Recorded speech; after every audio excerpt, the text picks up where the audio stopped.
Como eu disse ontem, a gente esteve ali, eu estive ali no Bruno da Sala, eu tenho uma regra comigo, eu não levo nada para outra igreja que eu já não tenha dado aos meus. Eu entendo que Deus me chamou para alimentar um povo que Ele me confiou.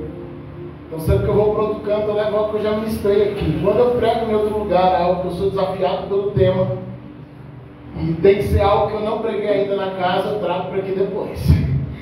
Aí eu quero trazer um pouquinho hoje sobre o que a gente ministrou ontem ali, falar sobre perdão, falar sobre esse assunto que é tão desafiador, porque ele toca, né, no nosso orgulho, ele toca nos nossos sentimentos, ele toca naquilo que a gente não quer que seja tocado.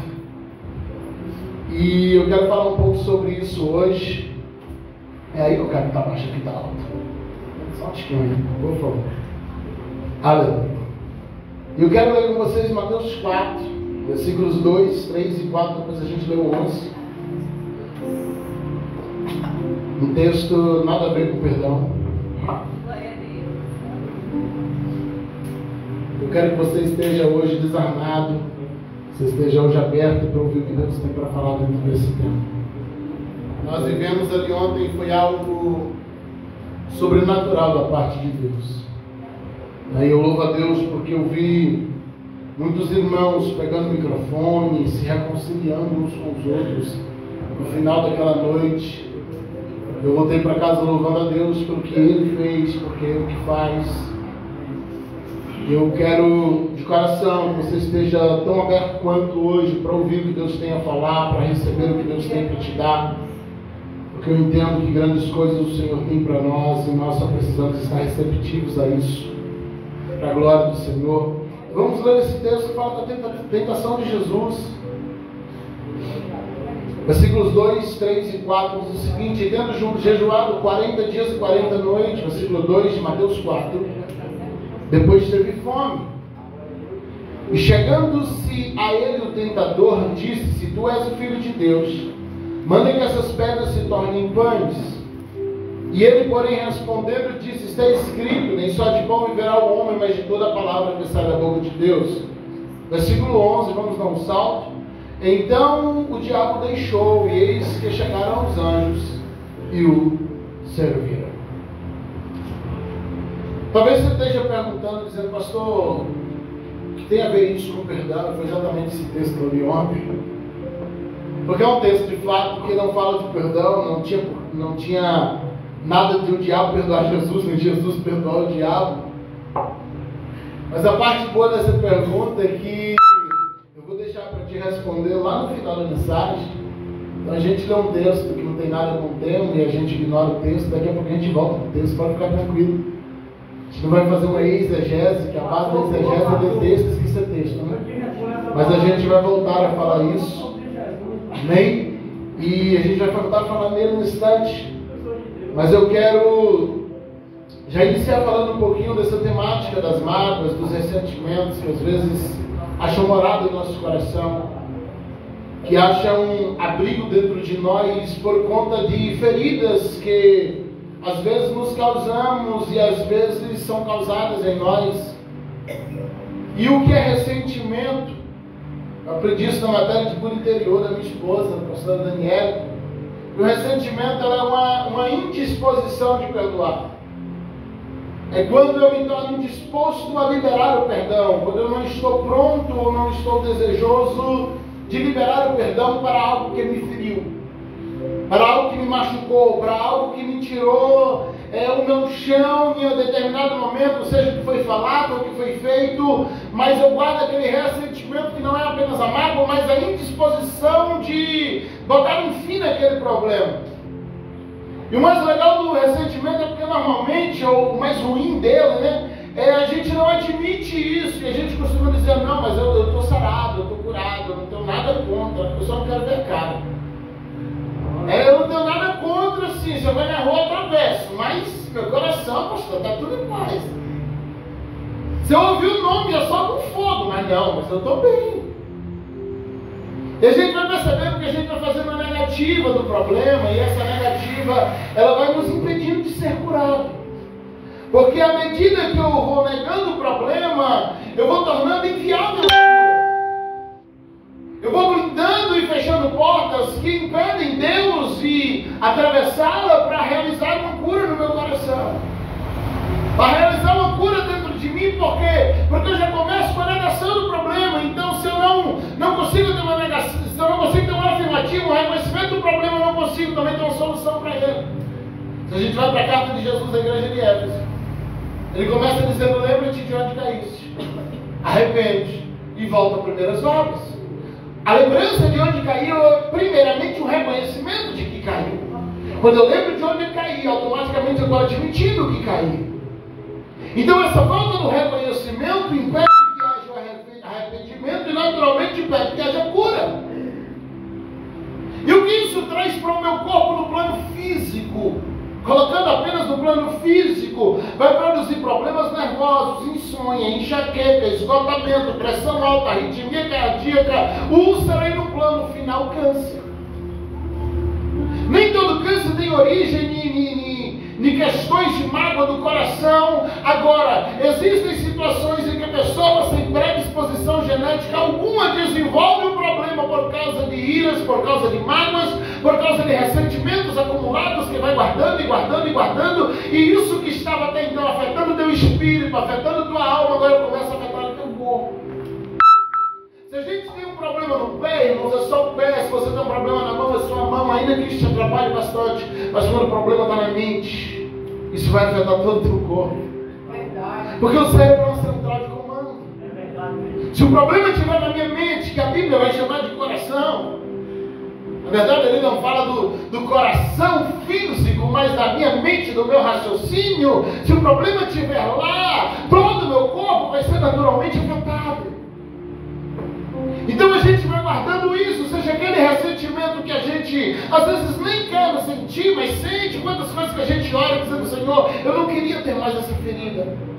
Senhor, eu não queria lembrar mais disso com dor, mas eu ainda lembro. Eu não queria lembrar mais disso com raiva, mas eu ainda lembro. Eu não queria mais lembrar disso com um sentimento natural de vingança, mas eu ainda lembro. Então existe esse ressentimento involuntário que você está lutando contra, mas que ele insiste em morar no seu coração. E existe aquele sentimento que a gente vai dizendo: não, ele está aqui porque eu quero que ele esteja aqui, e quando puder eu dou um troco. E aí a gente fica torcendo para o outro dar errado e a gente dá certo, e acontecer alguma coisa para a gente poder dizer: não, você viu lá, foi Deus pesando a mão. A igreja ama esse Deus vingador, mas parece com o diabo.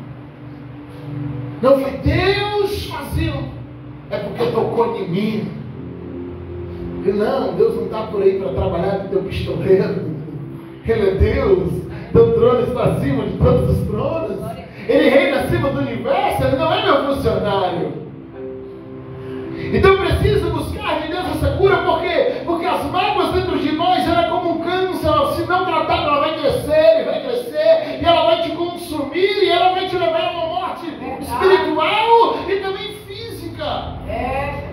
E a gente precisa entender que quando a gente guarda a mágoa, a ira, o ressentimento, você só prejudica você mesmo. Verdade.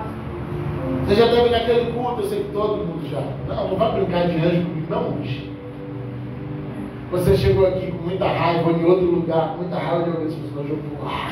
E aí você está com o coração tão ferido que você se trancou, você não deu glória, você não deu aleluia, você não cantou, você não ficou de pé, você não adorou, e aí você olhava para aquela pessoa que você estava injuriada, e a pessoa estava lá exaltada, recebendo muita unção. Você diz: meu Deus, como pode? O Senhor não vai lá e não deixa ela vazio, ele vazio. E o Senhor está dizendo: não, a mágoa você prejudica você. A pessoa de quem você carrega a mágoa normalmente vai viver bem. Então só o prejudicado é quem está carregando a mágoa, quem está lidando com isso. Existe uma comparativa da psicologia com relação à mágoa, que ela é comparada a um hábito dos antigos assírios. Os assírios, quando eles venciam o exército, então eles matavam metade do exército, ou metade dos povos. E o que eles faziam? Pegavam a outra metade e deixavam viva, e amarravam um defunto nas costas de cada um que estava vivo. E obrigava a pessoa a viver naquele ambiente fechado, seja num pátio, num galpão, onde fosse que estivesse ali aprisionado. Ele deixava a pessoa conviver com um morto nas costas. Então o morto começava a entrar em decomposição, e os vermes, as bactérias, os parasitas do corpo morto começavam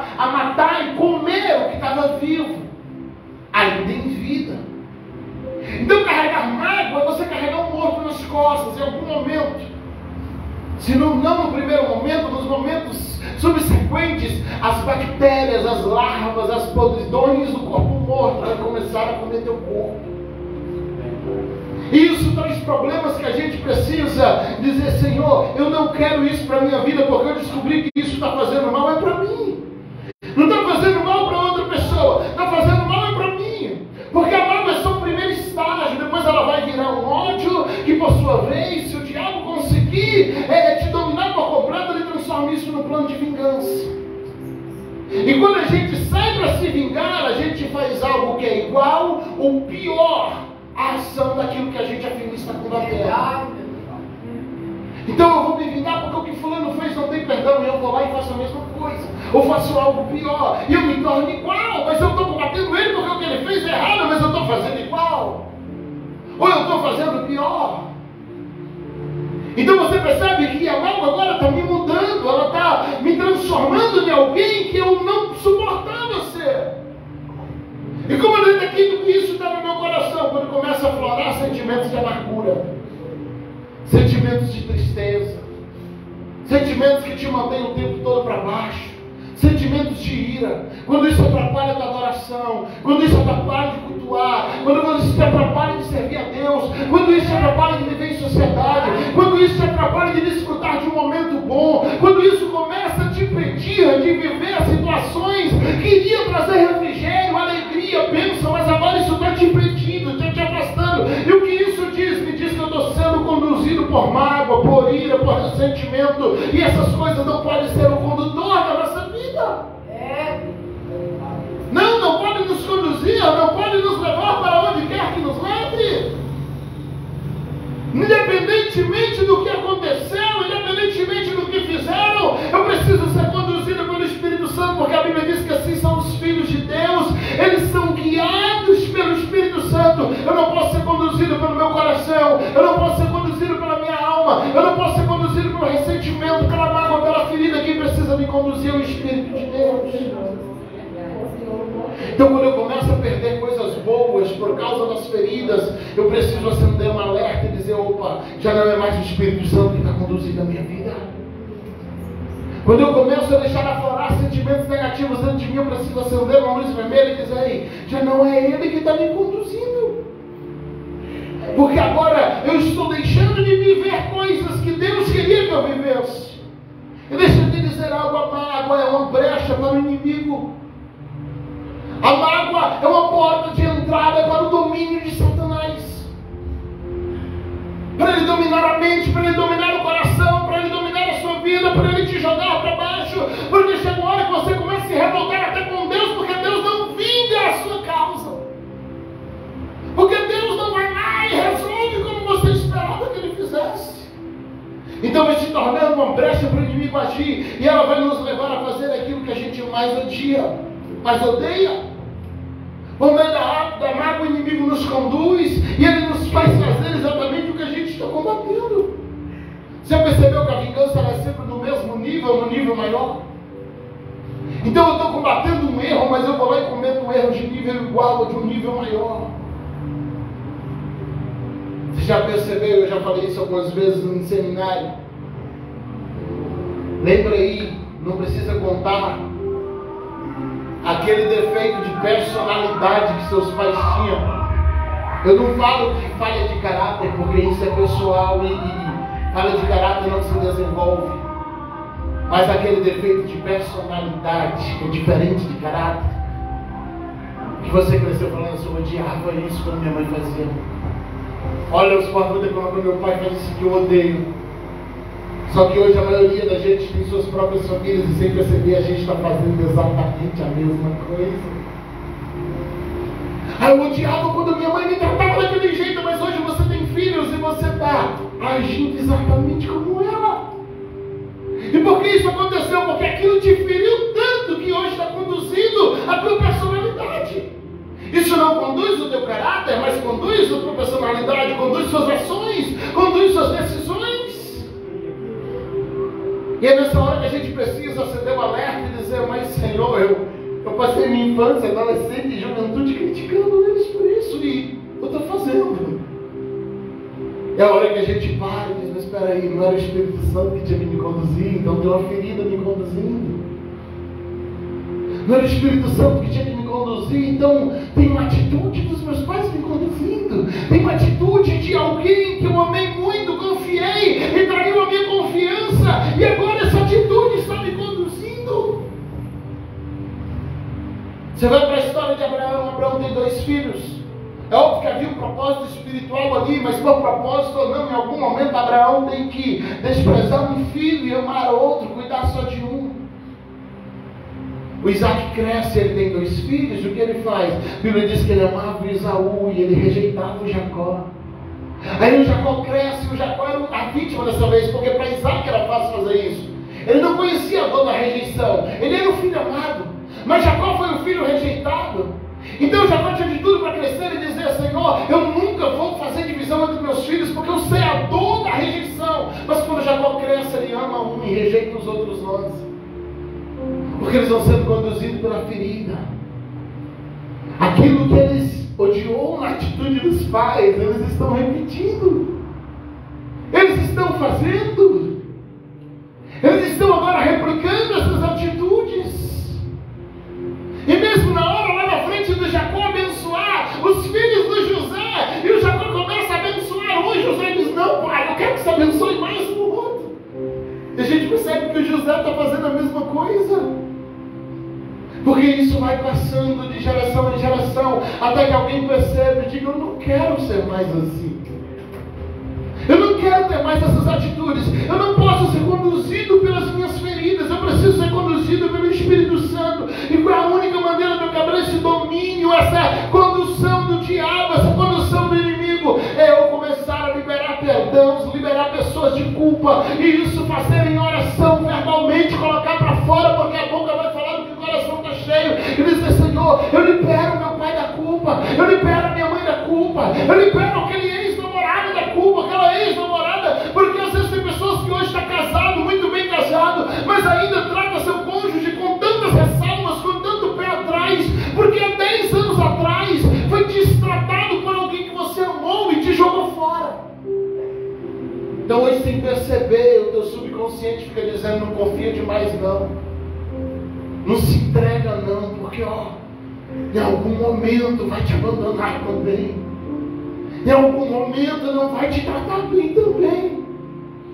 Só que Jesus quer tirar essas prisões do passado, porque independentemente do que te conduziu até hoje, Ele está escrevendo uma nova história para a gente. E Ele quer escrever uma história onde a gente não é conduzido por feridas, mas a gente é conduzido por aquilo que Ele tem para nós. Então, assim como a ira abre os nossos ouvidos para ouvir a direção do diabo, o perdão vai abrir os nossos ouvidos para ouvir a direção do Espírito Santo. Porque quando a gente está irado, o diabo tem livre acesso para falar ao nosso coração. Ele diz: faz isso, faz aquilo outro, não faz aquilo, deixa para lá, fecha a cara, sai, passa mesmo, olha, vai lá, escreve mesmo lá no status, escreve no story, escreve, e a gente vai fazendo tudo que o diabo vai falando para fazer. Então, assim como a ira abre o teu ouvido para o diabo ter livre acesso e falar, o perdão ele fecha o teu ouvido para a voz do diabo, e ele abre os teus ouvidos para a voz do Espírito Santo, e agora vai dizendo: não faz isso não, filho, não fale isso não, filho, não haja assim não, filho, faz diferente, filho. E o Espírito Santo agora começa a te conduzir de novo. Eu não sei se você já entendeu o que eu estou tentando ministrar para você até agora, mas nós precisamos quebrar essas correntes que nos conduzem.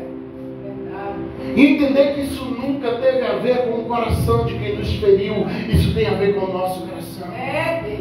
Isso nunca teve a ver com o coração de quem nos magoou, isso tem a ver com o meu coração. Não é o coração da pessoa. Olha, eu só não perdoo, pastor, porque aquela pessoa não merece. Mas você também não merecia e Jesus te perdoou. Verdade. Você também não merecia e Ele te chamou de filho. E por que Ele fez isso? Porque eu era um garoto prodígio que tinha um grande futuro? Não, Ele fez isso porque Ele não carrega nada de ruim no coração dele. Ele não queria carregar a ira, a mágoa, o ressentimento pelos meus erros. Ele diz: meu coração é bom, e se eu carrego coisa boa, eu me nego a guardar um pensamento ruim sobre você. Sabe quando a Bíblia diz que mesmo quando a gente nos afasta, Ele permanece do nosso lado, porque Ele não pode negar-se a si mesmo. Mesmo que eu seja infiel, Ele permanece fiel, porque Ele não pode negar-se a si mesmo. Aí as pessoas dizem, Ele é fiel a mim, tenta rima isso. Ele não me negará, não, Ele não nega a si mesmo. Porque Ele permanece fiel, não é fiel a mim, é fiel aos princípios dEle, ao coração dEle, à natureza dEle, ao caráter dEle. E por Ele ser fiel ao caráter dEle mesmo, Ele permanece fiel mesmo diante da minha infidelidade. Então quando eu perdoo alguém, eu estou perdoando não é porque a pessoa merece, porque ela se arrependeu, não, eu estou perdoando porque eu sou fiel aos meus princípios, sou fiel à palavra, eu sou fiel ao que eu carrego, eu sou fiel ao que Jesus me ensinou. Não tem a ver com o coração do outro, tem a ver com o meu coração. No coração dele, ele busca com Deus, depois do meu coração eu vou buscar de Deus e dizer, Senhor, eu quero purificação para o meu coração. Aleluia! Aí vem aquela perguntinha que Pedro fez para Jesus, né, Senhor, e quantas vezes? Porque tudo tem limite. Aí Mateus 18, 21, Jesus diz assim, 70 vezes 7, 490. Mas se contar, tu não está perdoando, então é infinito. Ó Senhor, tu viu que eu já perdonei lá 22 vezes. Deixa eu ver aqui, Senhor, falta 468. Abaixa, ó, chega. Se eu conheço bem fulano, bate a metade aqui em um ano, daqui a 2 anos não vai perdoar mais. Não, quando a gente está nessa conta, por que você não está perdoando? Então quando Jesus fazia aquela conta com Pedro, 70 vezes, você percebe que ele não dá nenhum resultado, ele dá uma conta simbólica que está dizendo, Pedro, deixa rolar. O teu coração não pode mudar porque alguém continua errando. O teu coração não pode mudar porque alguém continua ferindo. Marcos 11, 25 vai dizer que quando a gente estiver orando, se tiver alguma coisa com alguém, a gente tem que perdoá-lo primeiro, buscar o perdão primeiro, porque para que a minha oração não seja impedida, para que a minha oração não seja trancada diante do Pai. Esperando perdoar, e se tente alguma coisa contra alguém, para que nosso Pai que está no céu nos perdoe das vossas ofensas. Mateus 6,12, ensinando a oração do Pai Nosso, Jesus nos ensina dizendo, perdoa as nossas dívidas, assim como o Pai, assim como nós perdoamos aquele que nos tem ofendido. Mateus 6,14, mesmo capítulo, ele está dizendo que se não perdoarmos as ofensas dos nossos inimigos, o nosso Pai Celestial também não pode nos perdoar. Se a gente vai um pouquinho mais à frente, Colossenses capítulo 3, versículo 13, Jesus vai dizer que se a gente insistir Paulo pregando aos Colossos, ele vai dizer que se insistirmos em simplesmente não perdoar as pessoas, não perdoar aqueles que nos ferem, o nosso Pai Celestial também não pode nos perdoar. Aí ele vai dizer, suportando-nos uns aos outros e perdoamos uns aos outros, se alguém tiver queixa contra outro, assim como Cristo nos perdoou, porque Ele é o modelo. Assim faça você também. Assim como Cristo te deu perdão, você precisa perdoar alguém. Assim como Jesus fez, porque Ele é o modelo. É assim como Ele fez. Seja feita a tua vontade aqui na terra, como é no céu. O céu é sempre o modelo. O céu vai ser sempre o modelo. O véu do templo rasga de cima a baixo, porque a salvação é sempre de cima para baixo. Jesus vai ser sempre o modelo. Nós não temos, queridos, em nós mesmos a capacidade de perdoar. A gente não consegue, a gente é humano, nossa natureza é má. A gente tem uma capacidade incrível para produzir vingança. Agora, quando o perdão de Deus, a graça de Deus habita em nós, vai ficando mais fácil da gente liberar aquele que nos fere, da gente liberar aquela pessoa que nos magoou, que nos feriu, que em algum momento nos ofendeu. Quando eu entendo que se eu não perdoar, sou eu que vivo amargurado, que vivo complexado, que vivo ferido, que vivo cheio de sentimentos ruins. Quando eu entendo isso, eu não vou querer mais carregar essas coisas dentro de mim. Porque se eu não souber carregar a graça de Deus no meu coração, eu não vou poder viver nada do que Jesus tem no Evangelho dele para a minha vida. Se a graça de Deus não fizer parte do meu coração, eu não vou conseguir viver as bênçãos que Deus tem liberado para a sua igreja. Ai, meu Deus. Eu não vou conseguir viver aquilo que Deus tem liberado para o seu povo. Então é preciso que a gente tire do nosso coração sentimentos negativos, de ódio, de mágoa. Que a gente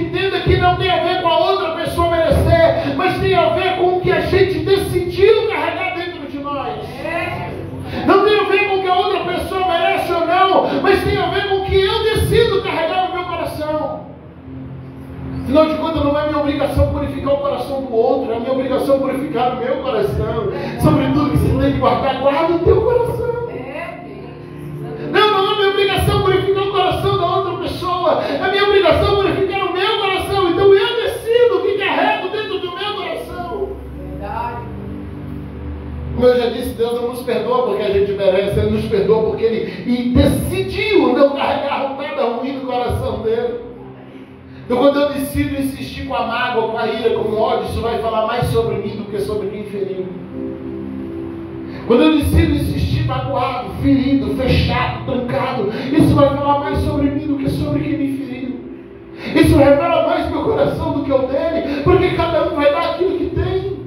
Se alguém me deu ferida, é porque é isso que ele tinha para dar.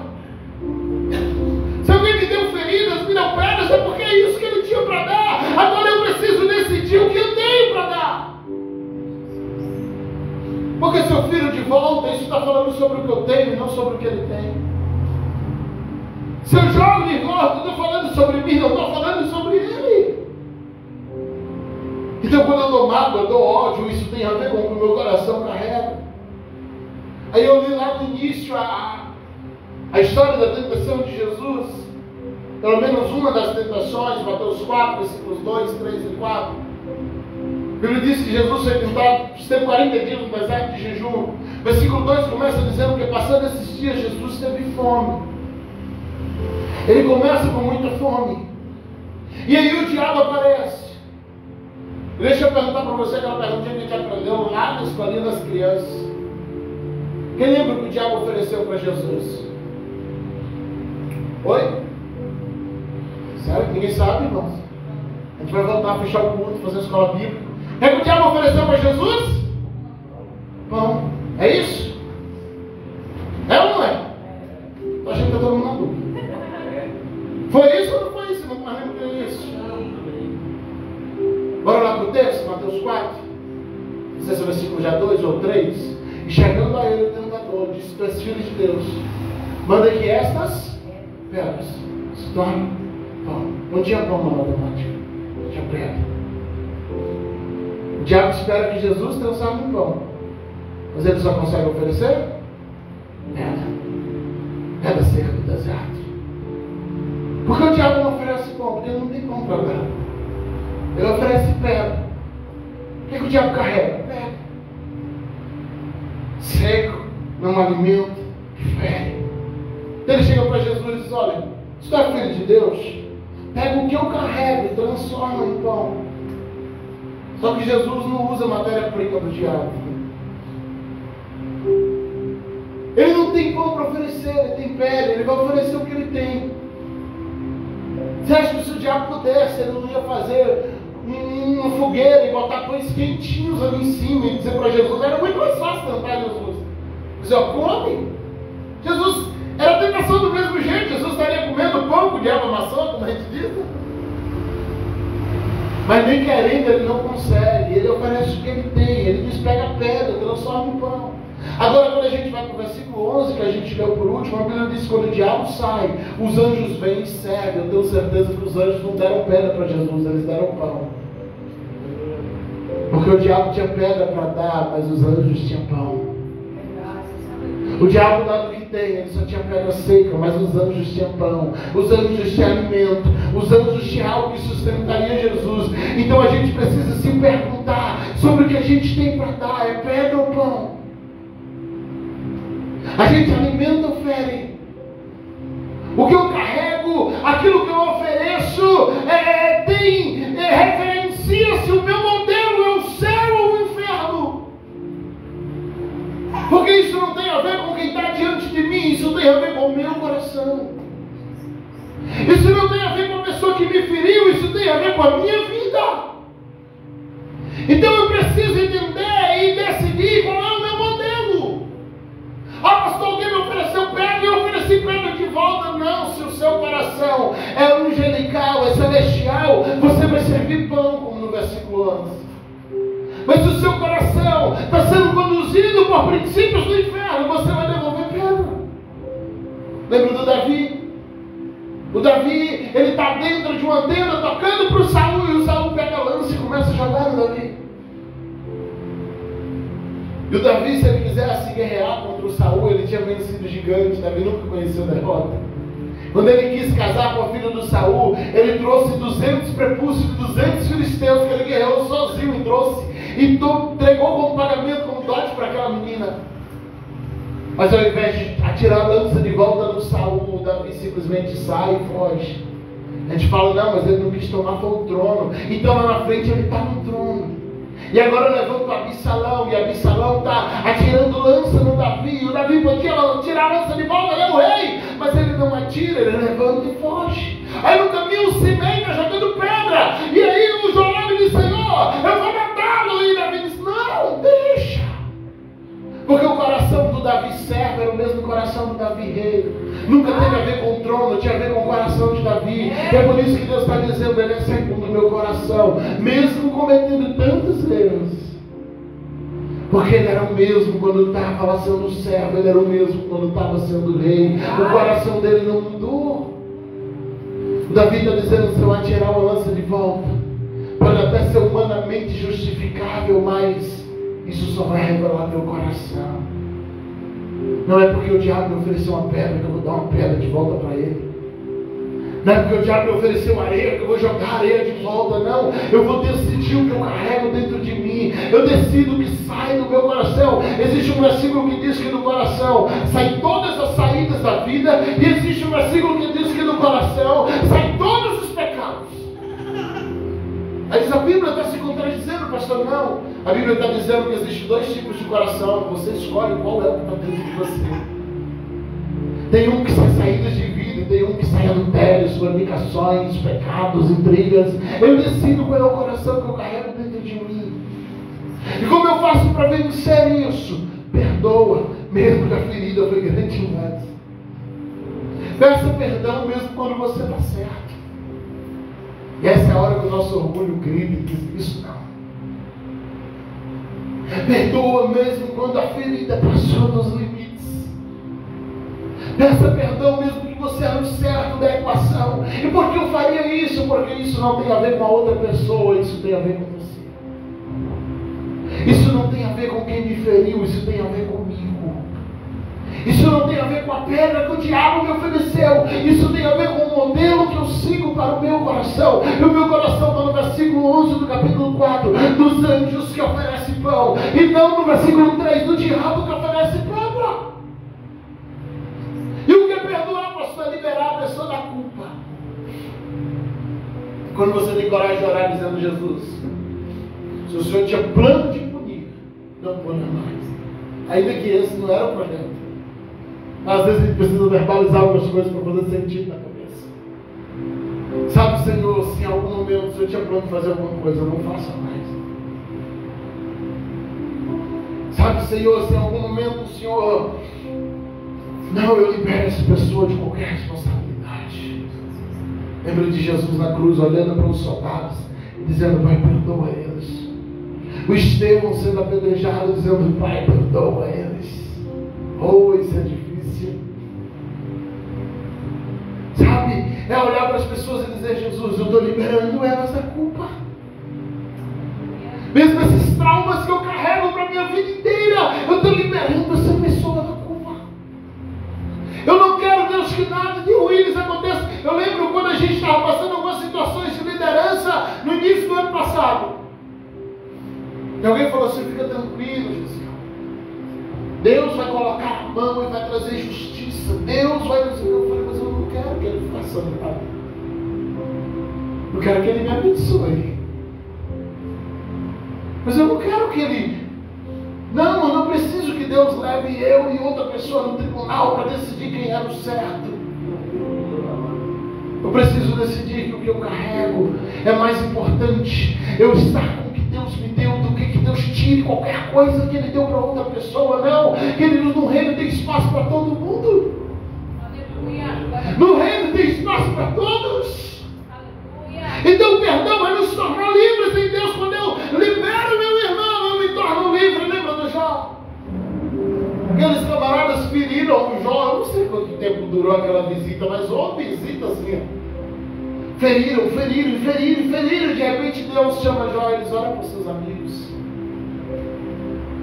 E quando Jó está liberando eles da culpa, dizendo: Deus os abençoe, Deus não retribua mal com mal, Deus os prospere, dê sabedoria a eles. A Bíblia diz que enquanto ele orava pelos amigos, talvez aquela não tenha sido uma única oração, talvez tenha sido um processo de 30 dias, de 7 dias, de 10 dias, parece ter durado alguns dias de oração, porque a Bíblia diz que quando ele termina de orar, o seu estado estava mudado, não era só a cura física, mas ele havia prosperado de novo. Então eu entendo que não foi uma oração de 10 minutos, mas um Jó doente, ferido, agora está levando talvez um processo de uma semana, de 15, de 20 dias, orando pelos seus amigos, e nesse intervalo Deus vai fazendo e fazendo e fazendo e fazendo, e quando Jó libera os seus amigos da culpa, Deus libera o coração de Jó.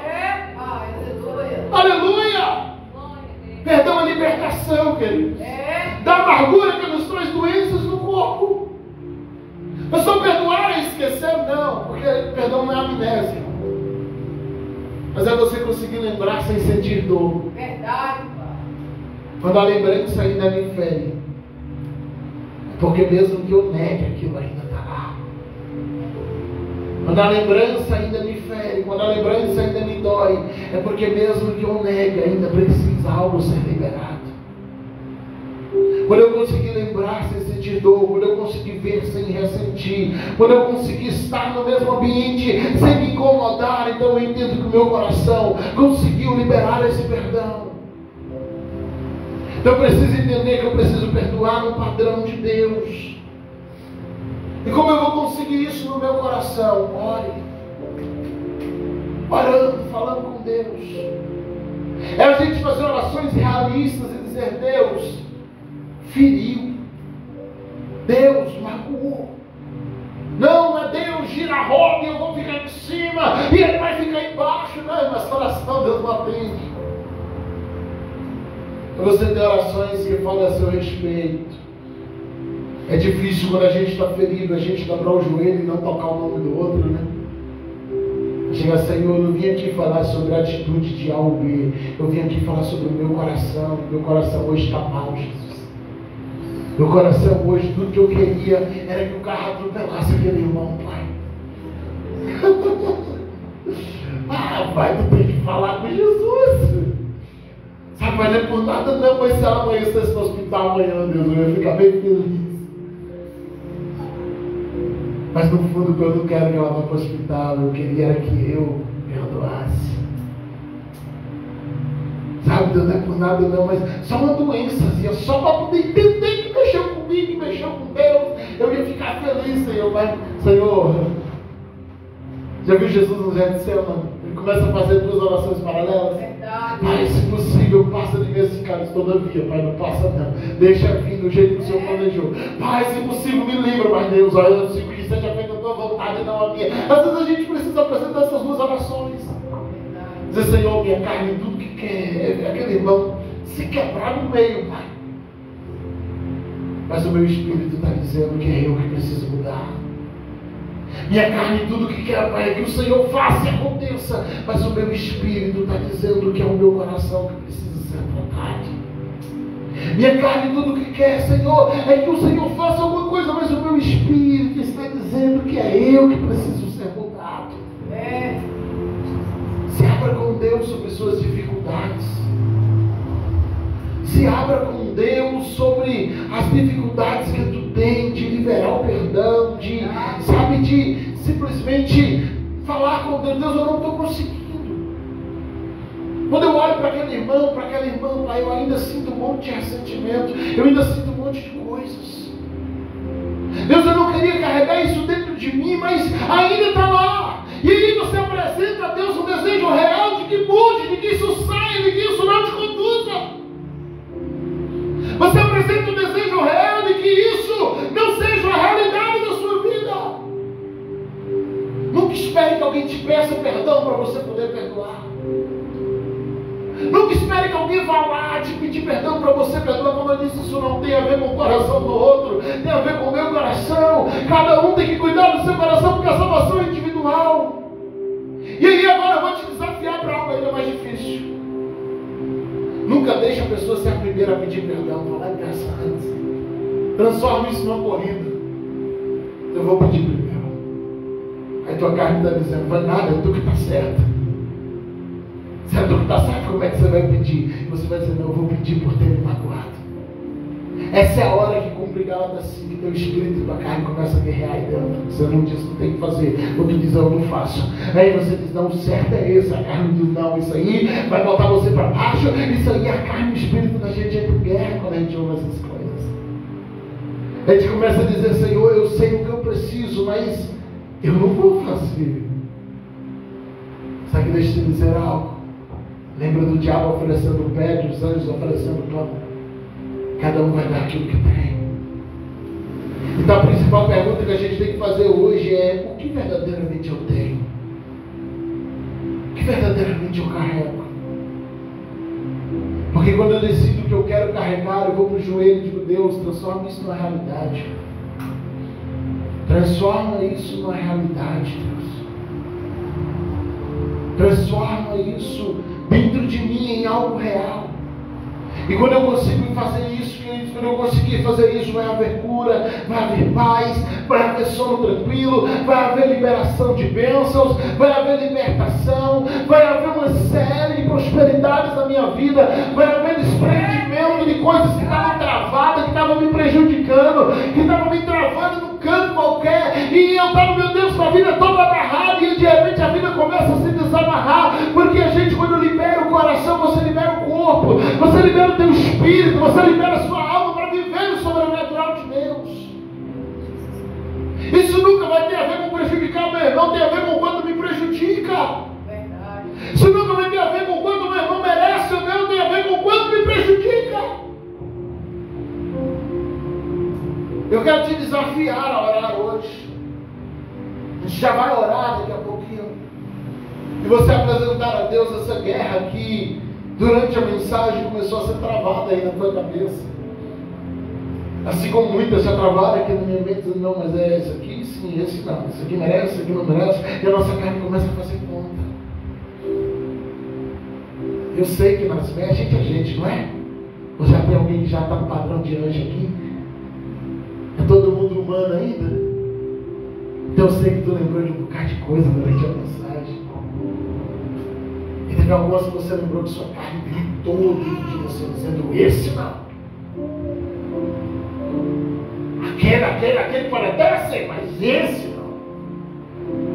O Senhor está dizendo, quem é que fala o teu coração? Quem é que te conduz? Quando o Espírito fala para um ouvido e a carne grita um do outro, quem é que nos conduz? E a gente precisa dizer para Deus, Deus, tu sabe que aqui está tendo uma guerra aqui. A gente precisa orar e dizer, Deus, meu orgulho está gritando aqui no meu ouvido, e Ele falou que, assim, eu posso perdoar fulano, mas o ciclano para deixar mais um pouquinho. E a carne está gritando aqui, Jesus, e falou que aquele ali, não, deixa aquele caso um pouco mais quieto. E a gente vai orar dizendo, Deus, minha carne disse isso, e sinceramente, eu estou concordando com ela. Sinceramente, Deus, eu estou concordando com ela aqui, a gente já entrou no consenso que a carne está certa. Mas eu aprendi hoje que eu preciso ser guiado pelo Espírito. Eu aprendi hoje que quem me conduz tem que ser o Espírito. E quando eu entendo que é o Espírito que tem que conduzir, eu vou começar a liberar essas pessoas de culpas em oração. Dizendo, Deus, eu libero fulano da culpa pelo que fez comigo. Eu libero ciclano da culpa pelo que fez comigo. Senhor, eu libero fulano de qualquer colheita pelo que aconteceu tal dia. Senhor, eu libero ciclano pela colheita, pelo que aconteceu no meu coração. Libere essas pessoas. Declare isso com a tua boca. Ao escrever nos Coríntios, ele vai dizer, eu criei, por isso falei. A boca vai falar que o coração está cheio. Então, se o teu coração está cheio de algo, você precisa expressar isso. Libere essas pessoas em oração, dizendo, Deus, eu libero fulano. Eu libero ciclano. Deus, olha, eu estou declarando fulano livre de qualquer culpa, Deus. Eu estou declarando ciclano perdoado, Deus. Se for preciso, vá lá falar isso com essas pessoas, dizendo, olha, eu te libero de qualquer culpa. Isso nunca vai ter a ver com ele ou com ela, isso tem a ver com o meu coração. Entenda algo, não tem a ver com o que me fizeram, tem a ver